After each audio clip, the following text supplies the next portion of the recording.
Hello, welcome to the week that was in the first week that is 2018.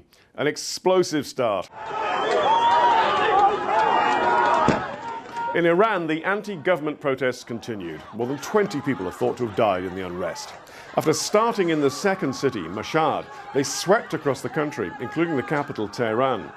The geographic spread alarmed the authorities, and so did their nature.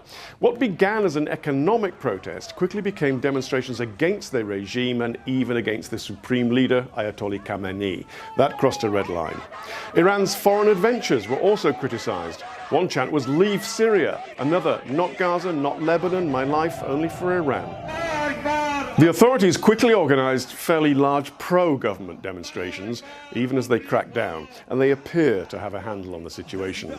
However, they will have been shaken. The social contract between the Islamic Republic and its people is clearly under strain. Somewhere in a building on the South Korean-North Korean border, a phone rang. It was North Korea. The South calls twice a day, no answer. Now the North had rung the South for the first time in 2 years.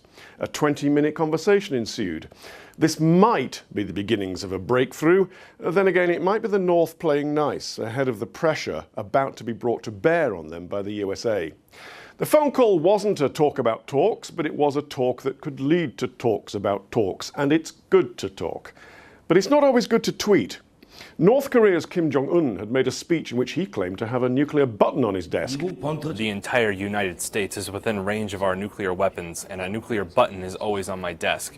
US President Donald Trump immediately pressed his keyboard and tweeted that his nuclear button was bigger than Kim's, and it worked. This was criticized as childish, but then again, Kim did start it.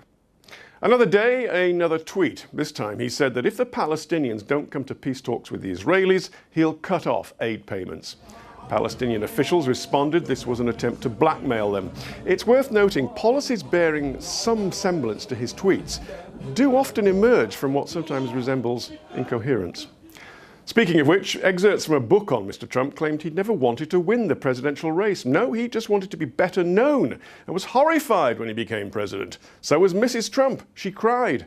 Fire and Fury by Michael Wolff is a great story, not all of which is backed by evidence. He says it's based on more than 200 interviews, including one with former White House advisor Steve Bannon, but whole private conversations are quoted verbatim. Trump thinks he's got problems?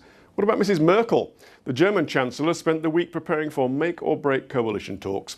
The election was in September, but still no government. She won't work with the far-right AfD, but hopes to make compromises with the centre-left SDP.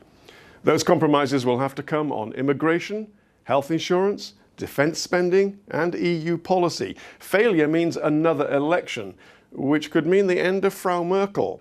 And even if she can form a government, she's weakened. That was the week that was. See you next time.